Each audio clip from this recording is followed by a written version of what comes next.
लक्षद्वीप 36 द्वीपों का समूह अपने विदेशी और सूजन चुंबन वाली समुद्र तटों और हरे भरे लैंडस्केप के लिए जाना जाता है।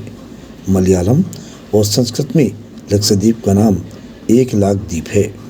भारत का सबसे छोटा संघ राज्य क्षेत्र लक्षद्वीप एक द्वीप समूह है जिसमें 32 द्वीपों के क्षेत्र में 36 द्वीप हैं।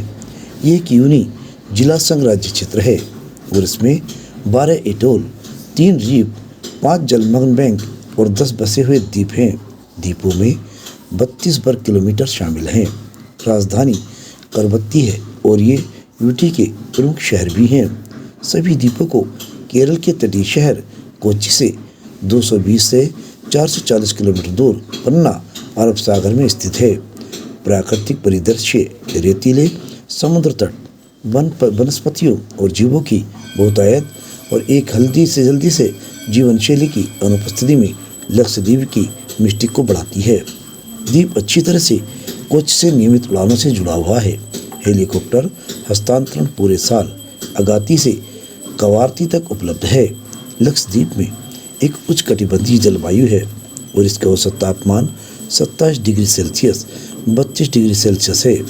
अप्रैल और मई 32 डिग्री सेल्सियस के औसत तापमान के साथ सबसे गर्म है।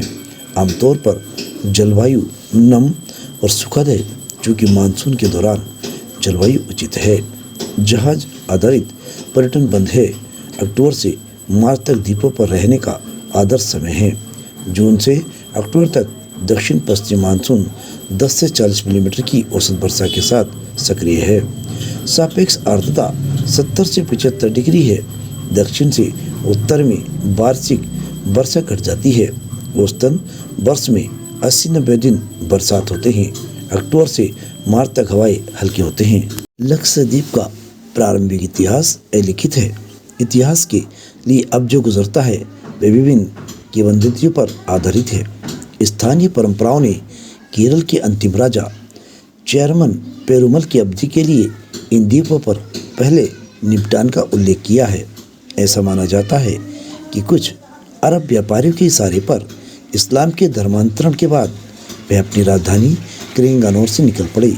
वर्तमान में कोडुंगलोर मक्का के लिए एक पुराने बंदरगाह शहर कोच्चि। जब उनके लापता होने की खोज हुई तो खोज पार्टियां उनके पीछे नौकाओं में चली गईं और विभिन्न जगहों से राजा की तलाश में मक्का के किनारे के लिए रवाना हो गई। ये माना जाता है कि केनानोर के राजा इन नौकाओं में से एक भयंकर तूफान से मारा गया था और अब उन्हें बंगारम नामक द्वीप पर जहाज का सफाया कर दिया गया था। वहाँ से वे अगाटी के आसपास के द्वीप में गए। अंत में मौसम में सुधार हुआ और वे अपने रास्ते पर अन्य द्वीपों को देखने वाले मुख्य भूमि पर लौट आए। ये कहा जाता है कि उनके लौटने के बाद नाविकों और सैनिकों की एक और पार्टी ने अमीनी द्वीप खोजी और वहाँ रहने लगी। ये माना जाता है कि लोगों ने वहाँ भेजा था वहाँ हिंदू थे। इस्लाम के बावजूद अब भी इन द्वीपों में अस्थिर हिंदू सोशल स्त्रीकरण मौजूद है। किंवदंतियों के कहना है कि छोटी बस्तियाँ अमीनी, कावस्ती, एंड्रोड और कल्पनी द्वीपों में शुरू हुई। बाद में इन द्वीपों के लोग अगाटी, किलातन, चेतलाट और कदमत के अन्य द्वीपों में चले गए। चेरमन पेरुमल की ये किंवदंती नहीं है, हालांकि पुष्टि की गई है। इस्लाम का आगमन 7वीं शताब्दी में वर्ष 41 हिजरा के आसपास है।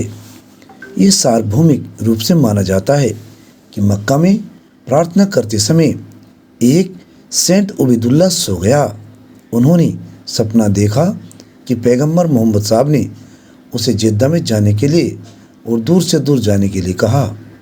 वह एक जहाज ले जाना चाहता था। इस प्रकार वह जेद्दा छोड़ गया। लेकिन महीने के नौकायन के बाद एक तूफान ने इन छोटे द्वीपों के पास अपने जहाज को बर्बाद कर दिया। अमनी के द्वीप पर किनारे पर तैरते हुए उसे किनारे पर फहराया गया था। वह वहाँ सो गया।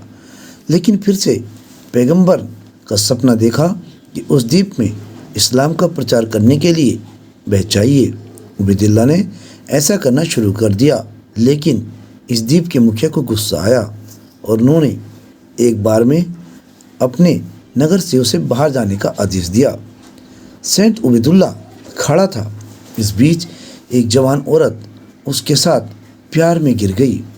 उसने उसे हेमीडेट बेबी नाम दिया और उससे शादी की। इसके बाद हेडमैन को नाराज़ किया और उसने उसे मारने का फैसला किया। ऐसा कहा जाता है कि मुखिया और उसके गुर्गों ने उसको मारने के लिए उबैदुल्ला और उसकी पत्नी को घेर लिया।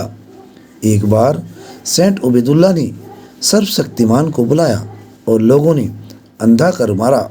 इस समय सेंट उबैदुल्ला और उनकी पत्नी गायब हो गई। जैसे ही उन्होंने दीप छोड़ दिया, उनकी आंखों की आंखें आ गई।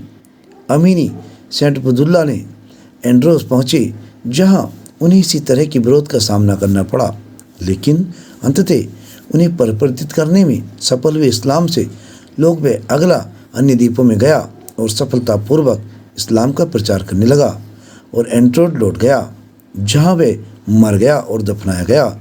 सेंट उबैदुल्ला की कब्र आज एक पवित्र स्थान से उन टेरिटरी के प्रचारक श्रीलंका, मलेशिया, बर्मा आदि जैसे दूर के देशों से गहराई से सम्मान करते हैं। ये एक मनोरम या मुक्केबाज है। भारत के पुर्तगाली के आगमन ने फिर से समुद्र किनारों के लिए एक महत्वपूर्ण स्थान बनाया। ये द्वीपों के लिए लूट के बरसों की शुरुआत थी। जहाज़ों के लिए सूक्ष्म रूप से कांटा कायर की बहुत मांग थी, तो पुर्तगाली ने द्वीप जहाज़ों को लूटने शुरू कर दिया। 16वीं शताब्दी के शुरुआती समय में उन्होंने जबरन अनीनी को कॉयर की खरीद के लिए उतरा, लेकिन ऐसा कहा जाता है कि लोगों ने सभी आक्रमणकारियों को जहर से मार दिया। पुर्तगाली आक्रमण को समाप्त कर दिया। पूरे द्वीपों को इस्लाम के रूपांतरण के बाद भी कुछ वर्षों से चिरकलक के हिंदू राजा के हाथों से संप्रभुता बनी रही। चिरक्कल राजा के हाथों से द्वीप का प्रशासन 16वीं शताब्दी के मध्य में कनानौर के अराक्कल के मुस्लिम घर में चला गया। अरक्कल शासन दमनकारी और सहनीय था, इसलिए वर्ष 1783 में कुछ समय से अमीनी के कुछ आदमियों ने साहस का सांस उठाया और मैंगलोर में टीपू सुल्तान पर गए और उससे अमीनी समूह के प्रशासन का अधिकार संभालने का अनुरोध किया। उस समय टीपू सुल्तान अरकेल के बेबी के साथ अनुकूल शर्तों पर थे और विचार विमर्श के बाद अमीनी समूह के द्वीपों को उसे सौंप दिया गया। इस प्रकार द्वीपों के परिग्रहण को विभाजित किया गया, क्योंकि 5 टीपू सुल्तान के शासन के अधीन आए और शेष अरक्कल घर के तहत जारी रहा। 1799 में एक लड़ाई के बाद द्वीपों में ब्रिटिश ईस्ट इंडिया कंपनी से कब्जा कर लिया गया और मंगलोर से प्रशासित 1847 में आंध्र के द्वीप पर एक गंभीर तूफान और चिरक्कल के राजा ने नुकसान का आकलन करने के लिए और राहत के लिए विवरण के लिए द्वीप को जाने का फैसला किया।